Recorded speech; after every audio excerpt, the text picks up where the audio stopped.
our special guest, Anna, was born and raised in China.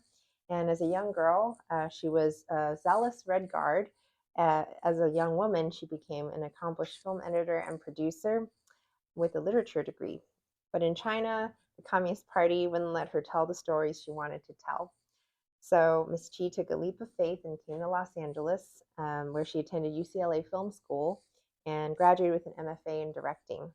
She's gone on to helm award-winning independent films, including Blindness, Dim Sum, Funeral, Cicada Summer, Surprise Island, and Swimming. Miss Chi won the Best Achievement in Directing Award from Universe Multicultural Film Festival for her latest feature, The Disappearance of Mrs. Wu, which we'll see some excerpts today. It was released by FreeStyle Media in March of 2023. Her writing credits include scripts for Miramax Pictures, Lion Rock Entertainment, Zoom Hunt Entertainment in Taiwan, Shufeng's Thompson Company in Hong Kong, and Rosette Entertainment in China. As a writer, Miss Chi has developed an animated feature script for DreamWorks and a theme park project for Disney World. As a producer, Miss Chi has put together co-financing and co-producing projects between China and Hollywood that includes projects like IMAX's recent Asteroid Hunter, starring Forrest Whitaker. Asteroid Hunter, and Sundance award-winning film Burden, starring Forrest Whitaker and Garrett Hedlund. Her grasp of Hollywood and Chinese productions, direct relationships with creative and government leaders in China, and her understanding of current audience tastes of East and West, as well as a deep experience of both cultures, empower her to play a unique and leading role in bringing out the best of Eastern and Western cultures. Miss Chi has worked on numerous films with top Hollywood directors, including Wayne Wong, Oliver Stone, and Chen Kaige. Her studio associations have included Legendary Pictures, Disney, DreamWorks, and ABC. Miss Chi currently resides in Los Angeles, and she is married to Doug, has 2 children, 2 cats, 1 dog, and 1 chicken. Welcome, Anna. I used to have 7, but chicken, they don't live long. So Wow. yeah, for quite a while, every day I get like 5 to 6 eggs, and I don't know how long. I just can't buy any eggs from anywhere anymore because fresh egg is just so much better. Yeah. Anyway, yeah, but right, yeah. So I only have 1 left, and her name is Plum, and Plum is by herself, but she made herself a friend with a cat, so that she's not too lonely. So, well, thank you for the introduction, and thank you for being here on this wonderful Sunday afternoon, and this wonderful place. Amazing. I still can't wrap my head around how pretty this place is. So thank you for having me. Thank you for Fan inviting me up here, and thank you for Michelle and Pat for hosting me, and Carol, the wonderful moderator. But let's be very casual, because I'm not very formal kind of person, and anything formal makes me nervous. So let's be just whatever you guys later have any questions or anything you want to ask. Doesn't have to be even movie related. Anything you want to know, I will answer the best as I can. And so what I like to do is I'm going to just show you a little clips of the movie that just been released March this year, and right now it's online. So I'm just trying to get your appetite up so you can go watch the movie. All you need to do is to Google the name, the title of the movie, and then it will show you all the platforms that, whether it's Amazon, if you have Amazon, and it's on Amazon. If you have Apple Plus, it's on Apple. If on YouTube, so it's all different kind of platforms. So you don't have to worry about just go to one platform and just see which one is available for you. So basically, the story is about immigrant, 3 generations of Chinese woman. The grandma and mom were born in China, coming from China, and the daughter is born in America. So it's how they navigate issues of the culture gap, generation gap, and the even the mindset of anything from LGBTQ to race, having African American boyfriend. So I was when I was trying to do this movie, I was just really trying to take a slice of life out of the true immigrant experience. So that's what I did. So let's enjoy a little bit of the movie, and then hopefully you can watch it on your own time. Yeah. Okay. So I'm gonna play now.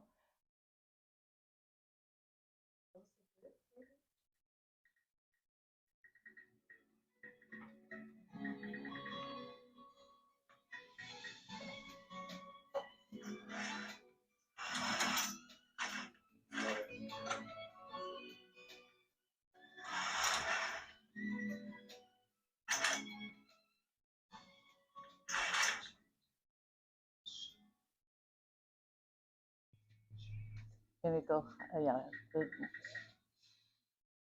Hey, got the van?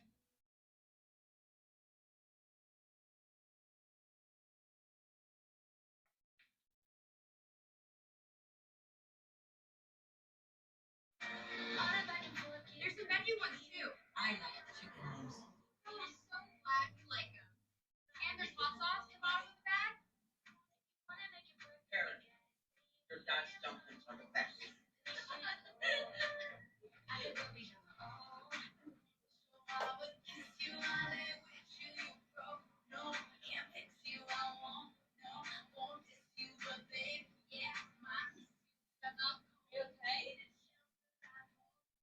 That smells.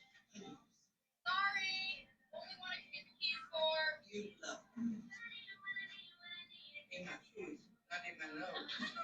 Grandma, that's out of that place. That's what you wanted. Stop complaining, be grateful. Okay, I'm grateful. Happy? Give me a dumpling. Sure, grandma can make it. Dad, talk well. Wishing you a long, prosperous life with the magic dumpling. If I live any longer, I'll be a fossil. You got nothing but pasta. Karen,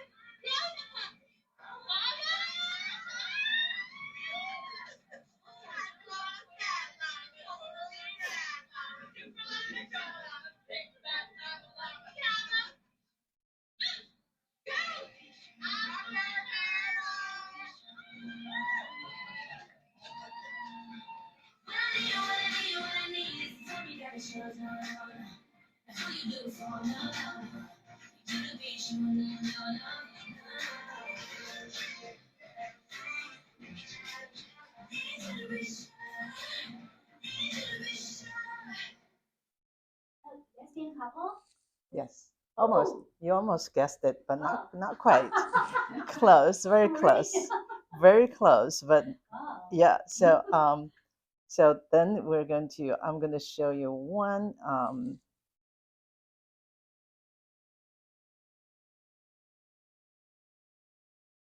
Okay.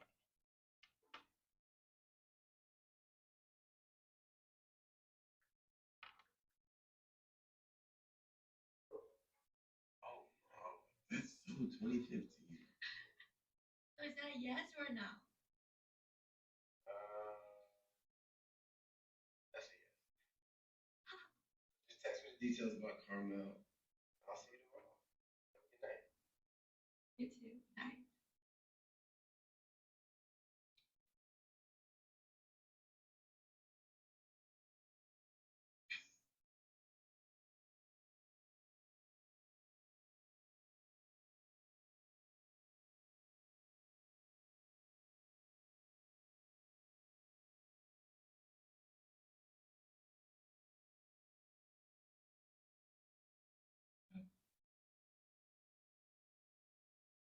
We need to talk.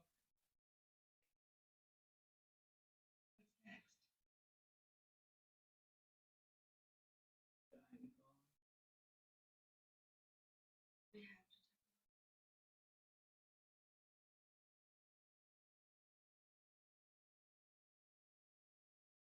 You know, have to forgive your mother. I already have. How American you are. You're still Chinese. In our culture, the bond between mother and daughter is.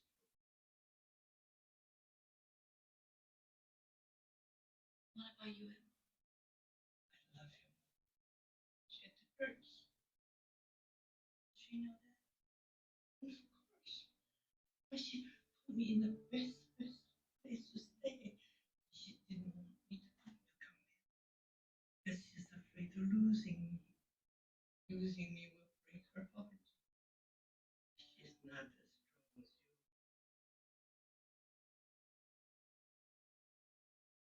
Take care of her.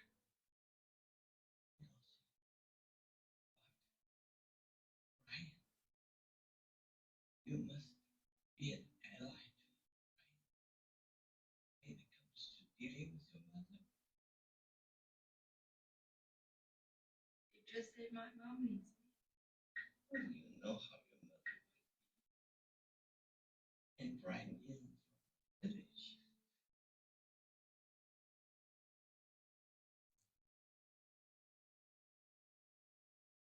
I'm gonna miss you.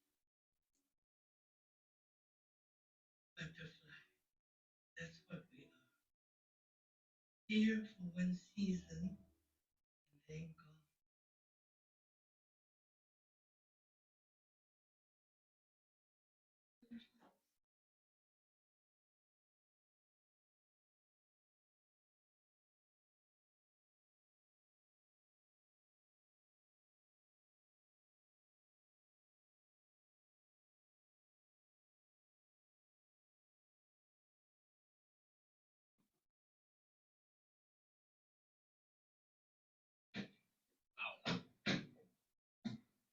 I don't blame Grandma for wanting to come out here.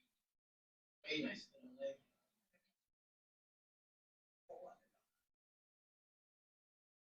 No. Yeah. I can pay to fix it if you want. Hey, Ben! And this. Oh.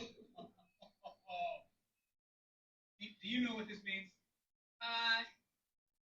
No, Emma's grandmother had me write it. Means, more or less, let me go. Let me be free. Let me be me. Okay, so just a little bit, taste of what the movie is, and you kind of know the relationship of the grandmother and the granddaughter and her best friend, and also the boy that she likes, and who the her best girlfriend is facing. So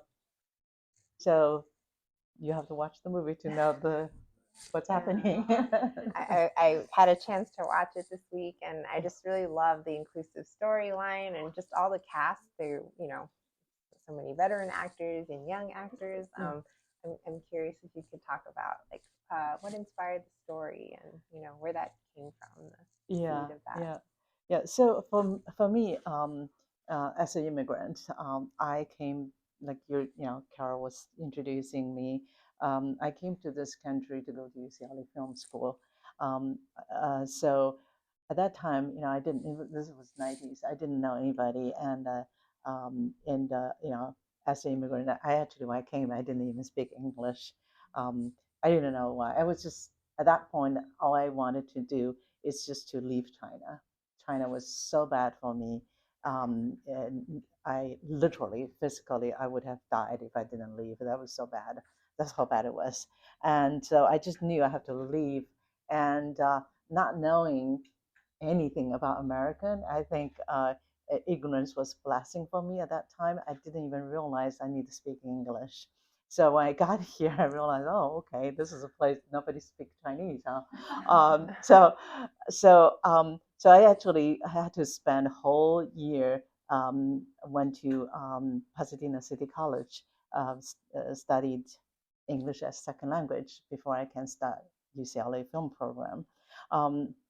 So at that time for me, almost like somebody, come to this country without any knowledge of the culture, of the history, of the language, and even how to live here, right? I didn't, in the 90s in China just start opening up. It hasn't really got to the point like today, the economical reform, and even the political situation, I'm not so sure. But at least there's enough money. You get, and the internet and smartphones. But at that time, it really didn't have any of this knowledge. It was really a struggle. So I always felt like I was kind of stuck in a crack. I'm not quite American. I'm not quite Chinese. Especially when my mom visits, she can reduce me into a Chinese daughter in a second, and and I'm like, gosh, I am a director. I'm so successful, established. How come my mom can do that? And then I turn around and look at my daughter, and she's like, Mom, don't do that. That's so Chinese. Like, who am I? Am I Chinese or am I American? Right? My mom said you're American. My daughter said you're so Chinese. I kind of like couldn't really satisfy either side of it. So, so it kind of you didn't see the mother in the clips because I want to keep that for you. So it was kind of me struggling with who I am in that sense. That I felt it would be a great story that not necessarily only apply to a Chinese American family or Asian American family.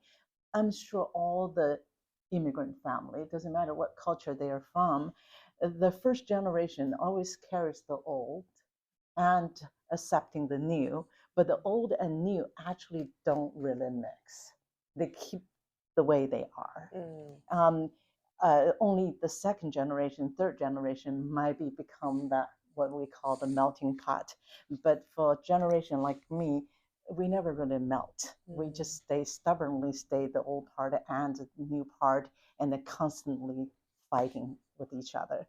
So that's kind of what I want to do for myself as an exercise, because by writing the script, you kind of dive into the character, right? And then you separate yourself from the real you with a fictional character that you're writing. Then you kind of have the liberty to say, okay, I wish I can do that, right? I wish I can say that. But in reality, sometimes you can't, especially with my mom or with my daughter. It's being a filmmaker is one thing, but being a daughter and being a mother at the same time in a actually mixed family. My husband is white, and my mom and dad are from China, and my two kids are all very much American, and it is. I felt like I'm in the middle. I keep on saying I'm there punching back, so everybody can just punch me. So I said, you know what? I'm going to direct movie. Nobody can punch me. Yeah. I think you put it so well. You reduced yourself to a Chinese daughter, and that line just says so much. So we all can relate. I know, exactly, right? Yeah. Somehow Chinese mother has that power. I don't know why. Yeah, or grandmother. Or grandmother, right? Whatever it is, they just have that power to us. I don't get it. Yeah. How did you work this amazing cast? Like Lisa Liu and also Michelle. Yeah. How did they all come to your project? Actually, there's a little very very nice little story. When I was still at UCLA, there's a little movie called the Joy Luck Club. It's been made, and the director needed somebody who can speak Chinese, because what they're doing is they were doing an open call, and open call means anybody can come for audition, and because Wayne really wanted to keep all the Chinese part Chinese, and also he wanted to make sure everybody speak the same kind of dialects. So he doesn't want people speaking Mandarin and Cantonese or Sichuanese, all over the place, right? Yeah. So he wants to make sure everybody's accents are the same.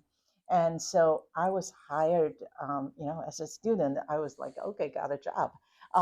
So I was hired to as a casting assistant for the casting director, and so that's how I get to work on that project and actually met Lisa Liu and the Mina Wan, Rosalind Cho, everybody, and Russell Wan later also was in Dim Sum Funeral. So everybody that I met on that project became friends. And so when I was making my first feature film in 1998, I called Lisa Liu, which is a Blindness. Lisa was very gracious. Of course, it will help Chinese female director. So she was in my movie in '98, and and then ever since she actually almost become like a mother to me. She's much more understanding than my own mother, though. But so we actually, since Joy Luck Club, that's the first time I was just assistant, but over the years, Disappearance of Mrs. Wu, it's the third time I direct her. So she was in Blindness, and she was in Dim Sum Funeral, and she was in The Disappearance of Mrs. Wu. And she still calls me regularly asking me when am I going to write another script for her to be in. She's 96 years old and she still wants to work. I know, incredible. When we were making this movie, she was already 90. You can't tell she's 90 years old. Yeah. So it's really amazing how how the community, what you guys are doing is great. How the community actually help each other. That whole Joy Luck Club, it's the first time all the Asian, actually Chinese Americans being cast, and they all become my friend. Even Mina Wan, who, if you guys don't know, she's the voice of Mulan for the Disney project, Disney Mulan animated movie, and she was even in my short. So just like calling them, say I need help, but I don't have money, and they just came over. It's really wonderful in that sense, having a community that you can rely on. Yeah. Wow. It's hard making movies, so hard, especially independent film and Chinese American story. Yeah, hard. we'll get to that. We can segue since you mentioned this was 6 years ago. What were the shooting? Was the circumstances before the pandemic? Yeah, 2000. Actually, not quite 6 years ago. I'm sorry. It must be Lisa must be older than that. We shot it in 2019. Okay. Yeah, summer 2019. And while I was doing editing, the COVID happened. Yeah, and then so I actually finished the movie during the COVID, and it was really surreal. Everybody started wearing masks, and everybody, the good thing is when you're recording it and the coloring it, you can just do it with the artist, just two of you. Nobody can be there. Nobody need to be there. So the entire theater, just two people. So that's not too bad. But the hard part was when we finished the movie in 2021, summer 2021. Um, we couldn't find distribution because the whole landscape of the distribution has changed because COVID. All the studios and the theater closed, so studios are putting all their content online, and normally independent movies will have space in the virtual world, but then studios start crowding that as well, so that become very difficult. So it took more than a year to really figure out how to distribute this movie. I always thought about doing a little theatrical release. It just we shot it because we're thinking of showing in the theater. So I was kind of hoping the COVID would go away and the theater would open, but it doesn't seem like a art house movie is going to survive. Laminate Theater, the one actually showed this movie in March ran for a whole month, a whole week. It's closing in North Hollywood. Yeah, it's just there's no business. Yeah, it's very sad. Yeah. Well, that leads me to this question. As an Asian American filmmaker, how have you been navigating the fundraising process? Yeah, well, I was just telling Michelle a little bit while we were having a little dinner that her mother made, lunch her mother made. It was my connection with Silicon Valley, this place. It's very, yeah, dear, personal even, because my husband's sister married to a Silicon Valley person. So in 1998, when I decided to make my first feature film, I couldn't find any money anywhere. China at that time wasn't rich enough yet, and there's no extra money floating around. And Hollywood, no one wants to do a diversified story or minority story. So I asked my brother-in-law. I said, Silicon Valley is supposed to be rich. Are there anybody there can give me some money? So he actually did put up a party for me in San Jose. I can't even remember which hotel. Yeah, in San Jose, and it's called fundraising. I said, okay, sure. So I brought some, still and location ideas, and we had a little party, and I ended up with 7 people giving me money. So I made my first movie with Silicon Valley money instead Hollywood money. Yeah. So it was hard, and because right now I'm glad you guys are younger than me, and the new generation coming up, and timing right now is right. Everywhere, we even have a mayor that's look like me, right? And it's I think it's almost like things has to change. It's time, right? Whereas in '98, even I wanted to change my and my power is still too little. My voice is still too little. I don't have a community yet. But right now, I think it is better.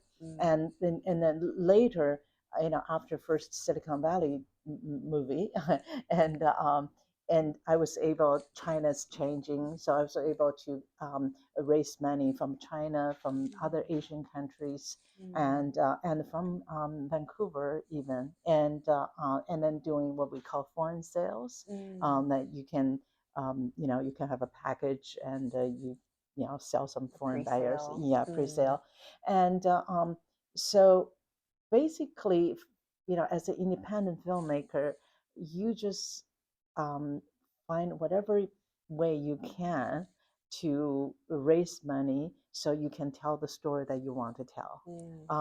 Because not necessarily, your story. Hollywood always think about cast. They always think who can be in your movie. The audience will buy a ticket to see it. That's it. That's all they care about. They don't care about the story is important or not. They don't care about the story is personal or not. They just care about if they give you money, how they're going to see that return, which is not wrong, because a movie is even though movie is a artistic expression, but also it's a commercial product. Yeah. So I can't blame them for wanting to do that, but it is very difficult. Raising money for independent film is very difficult. Even for this, I still have to have a certain cast in there, right? When you watch the movie, you saw a little bit Julie Fisher is in there, so because Julie Fisher will raise up the foreign sale, and Lisa Liu has to be in there, and we have Archie Gao, and people like that. They still want, even under the umbrella of independent film, there's still cast requirement. One time, this one investor, I don't know why, it's actually she really, she said, I'll give you money if you cast Bai-Ling. I don't know. Yeah, I was like, okay, you're so in love with Bai-Ling, I will find her. So I did. I cast Bai-Ling, and she gave me her money. But it's a game to play. Very interesting. Unfortunately, yeah. Are you able to comment on how you budgeted Disappearance of Mrs. Liu to ensure it would be successful? Or when that's a little bit changing, because the COVID, right? One thing about the independent film, since I've been doing it since '98, right? What happened is there's always a domestic market, so we call U.S. release or North American release. Basically, it's U.S. and Canada. If you have this release, especially theatrical release, you can bump up your foreign sales a lot more, right? So all my movies had a theatrical release. So we can say, okay, it's a theatrical released movie. And then the foreign sales agent will sell the foreign market. And you kind of know with certain cast, you say, okay, the UK we get 50,000, France we get 40,000. Then you add up, so you have a high and low. UK I can get, at the best I can get 100,000 maybe with so and so's name. So you have this range of foreign sales. U.S. market theatrical, it's so expensive and it doesn't really make any money. But U.S. has, before all the internet thing, all the streamers, you have you have a TV. You can sell regular TV. You can do pay TV or cable TV, and you also have a DVD. You can sell. So all those market adds up together. You could see, all right, at the lowest with this cast, if I get 1.5, because my highest is 5, and 1.5 is the lowest. Maybe I can get to 2, and you show that to investors. They will say, "Yeah, that sounds good and makes sense mathematically." So there is a kind of a business model we follow, and we would raise money accordingly.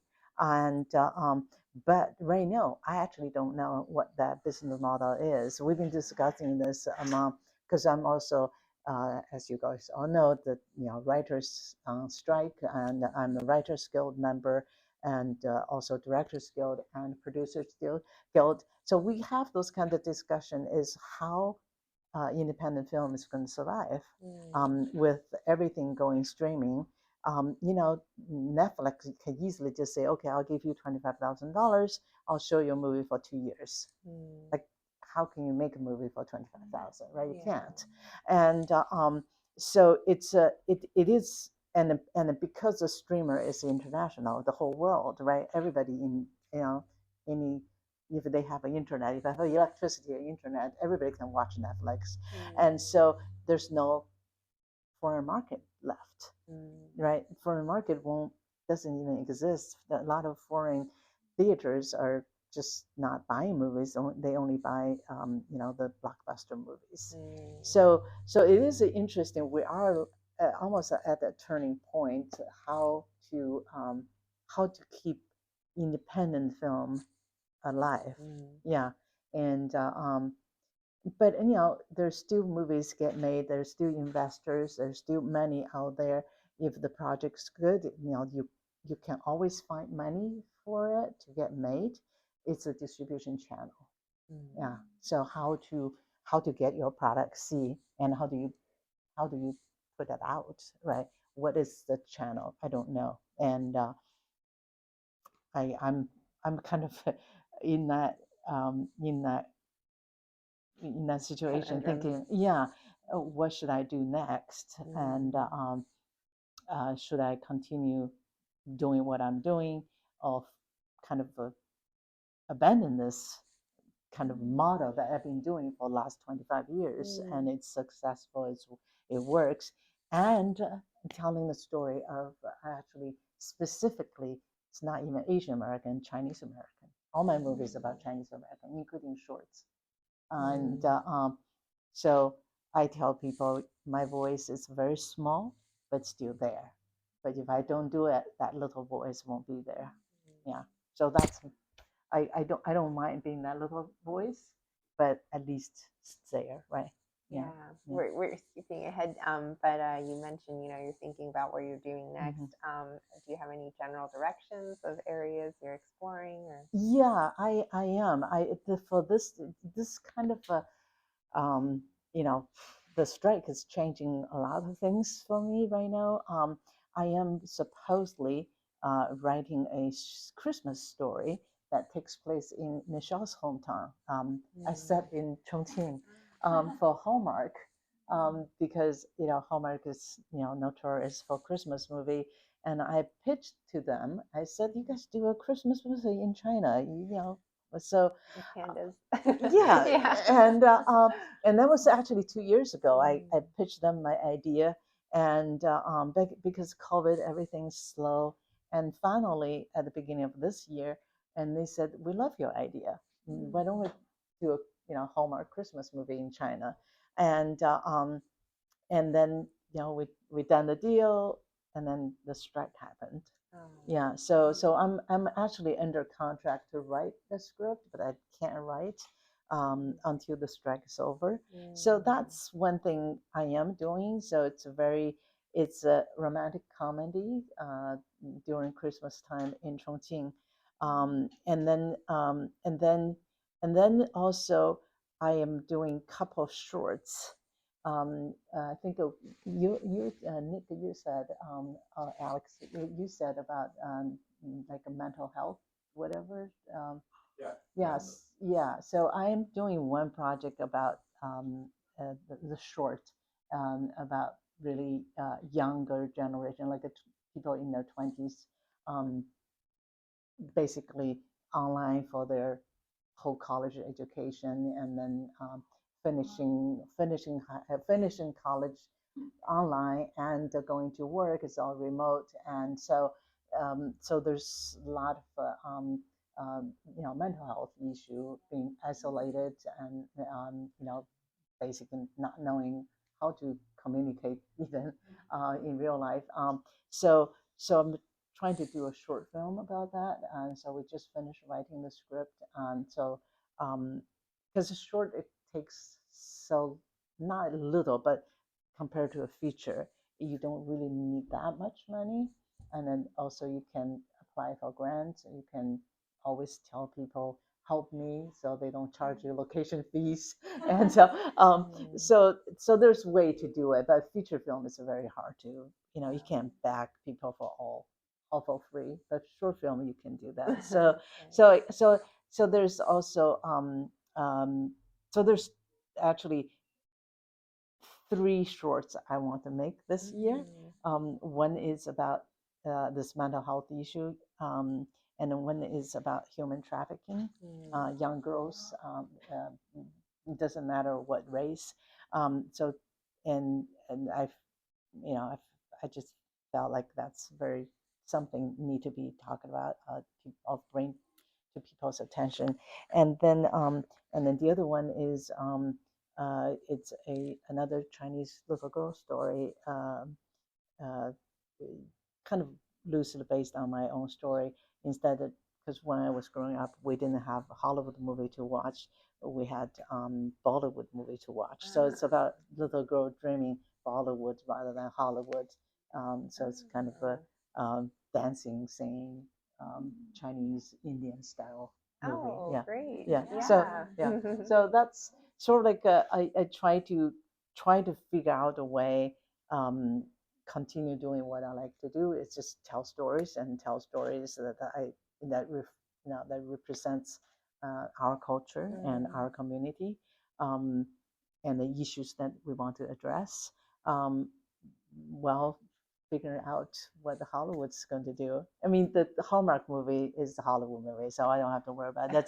That's just a job, and I'm glad they accept my pitching, doing a Chinese one rather than always Midwest. And so that's like a set budget. You don't have to worry that about fundraising. that I don't have to worry about a set budget, and then just make it. I might have a contact for you for the Bollywood Chinese short film. Okay, great. Someone who's done Bollywood films in China. Oh, really? So that's she's a great. producer in Oh, San Francisco. So I'd love to talk to her. Yeah.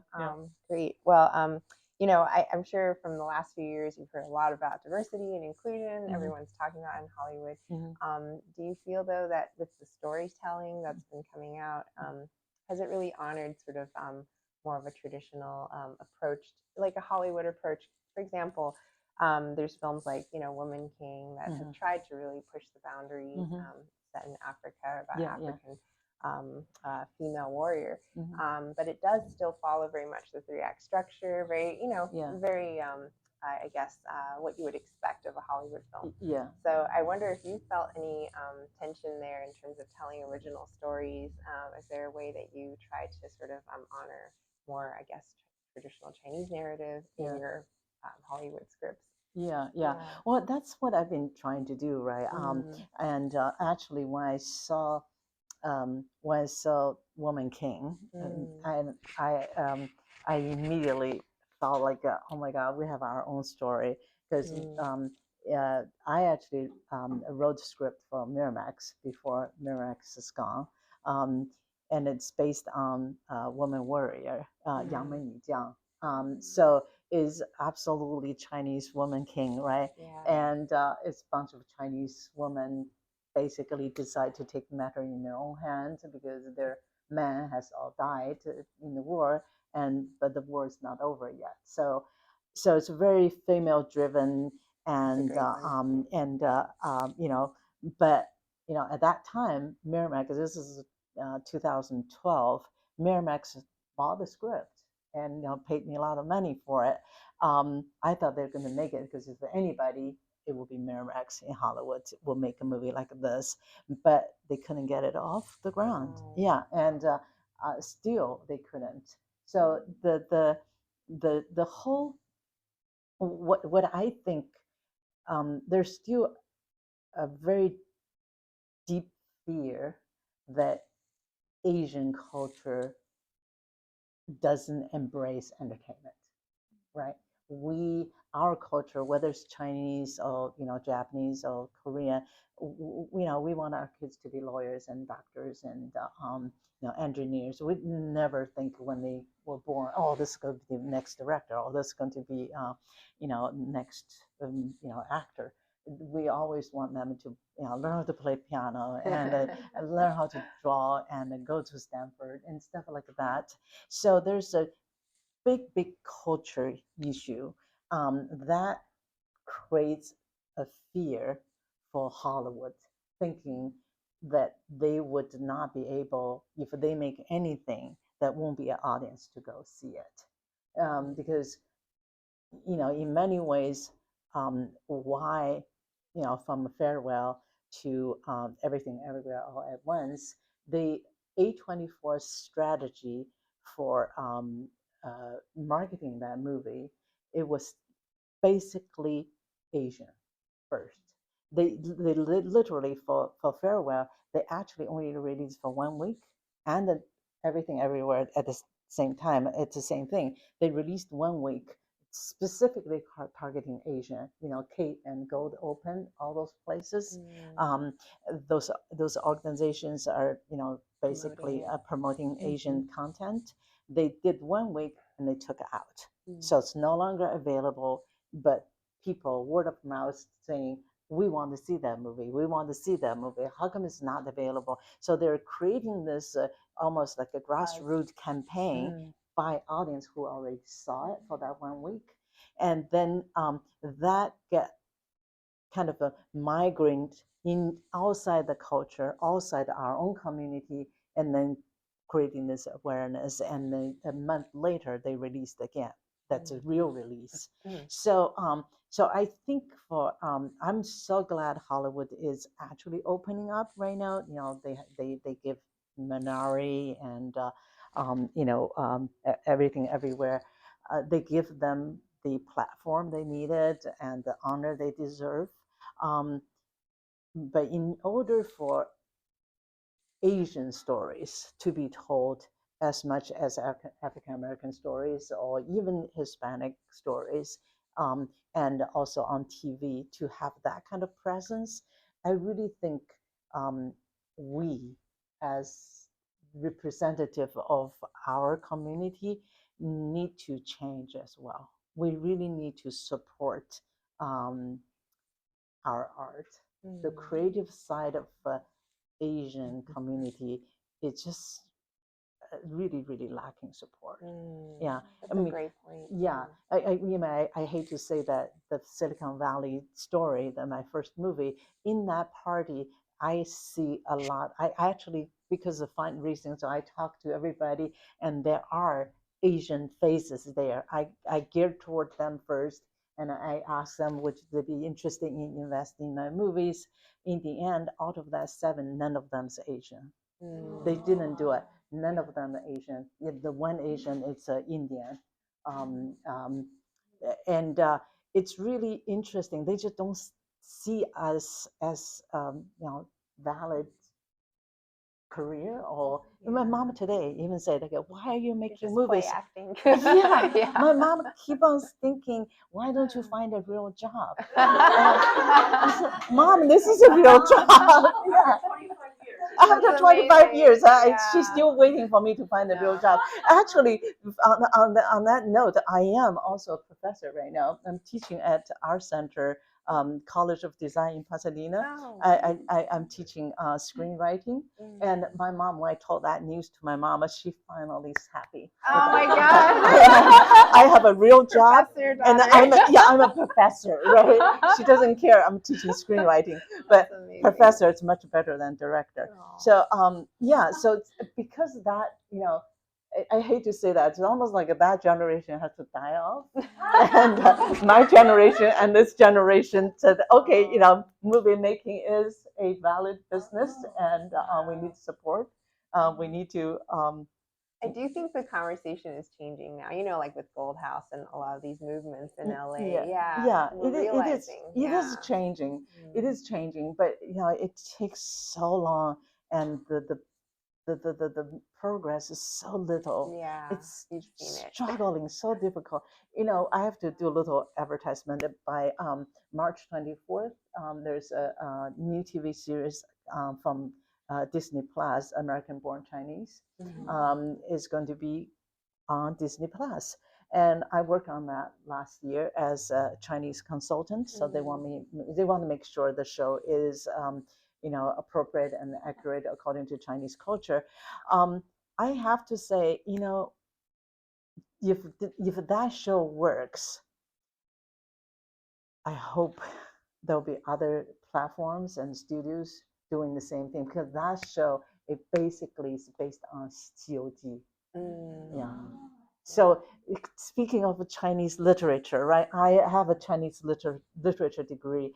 I know how rich and abundant of Chinese stories in our 5,000 years of history. So every one of them could turn into a great show. Yeah. But there has to be an audience, right?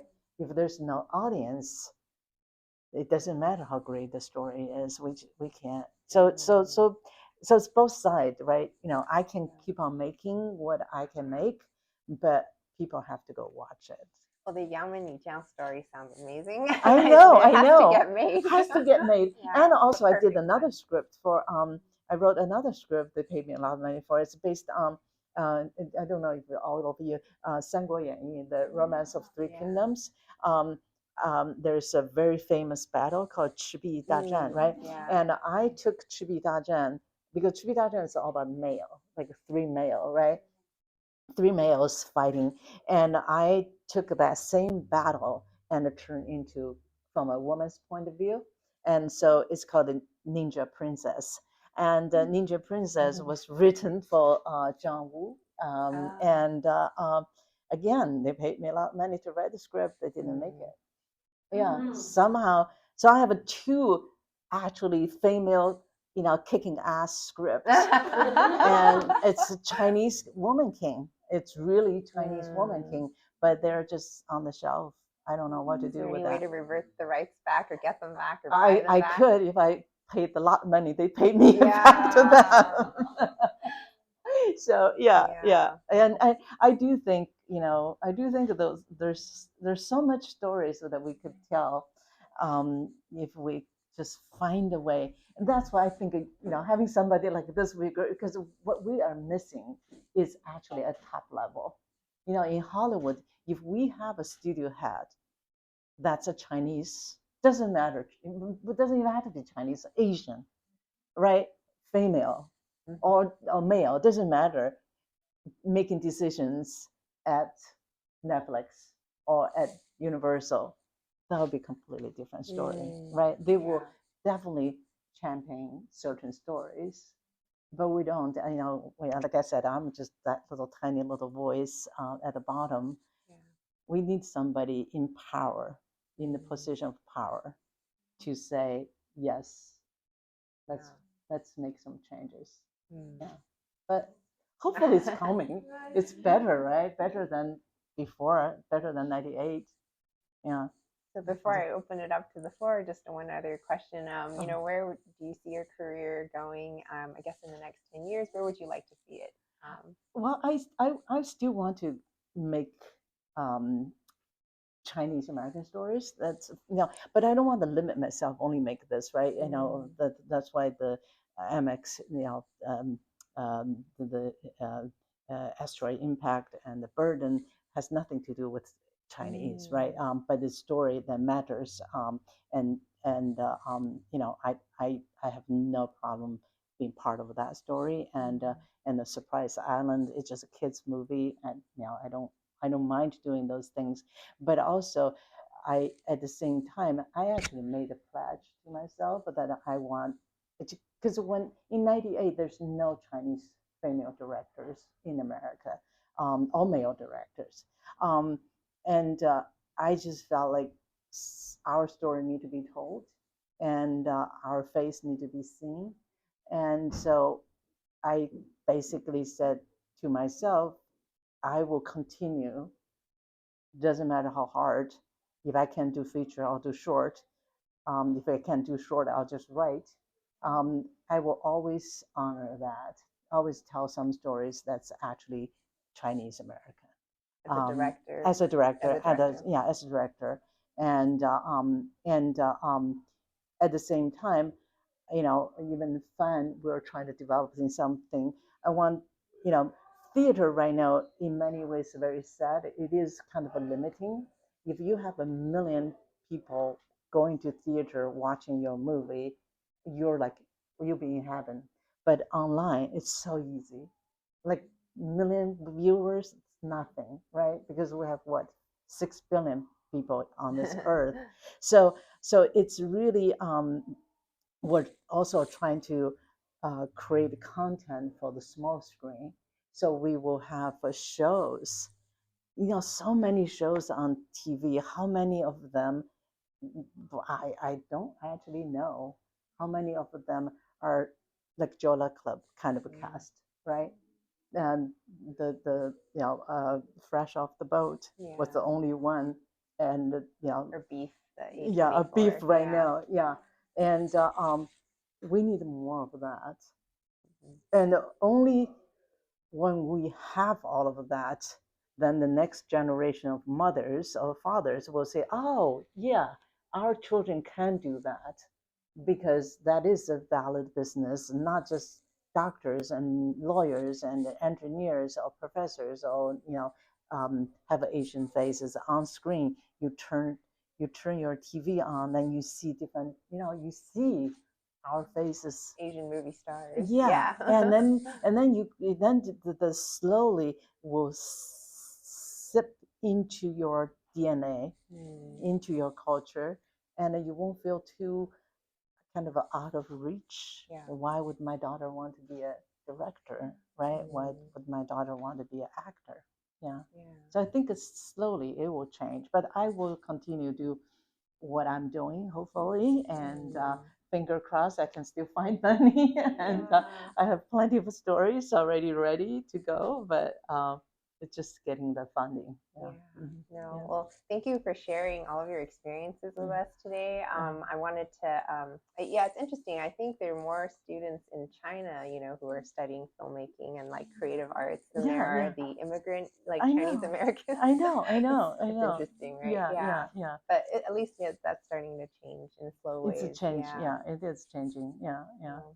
Does anyone have any questions? We can open up to the floor. Yeah. I wish there's a Chinese American media association, so get more like advocacy out of that organization and attract some donations from a larger like Zoom, like larger corporate donors. And I think that could be a way to raise awareness and also get some funding, right, to support independent. I see in my company's board for I&D, for inclusion and diversity. So one of the comments I made is that I wish that we can see more Asian faces in the mainstream media. I think that will really give positive reinforcement and to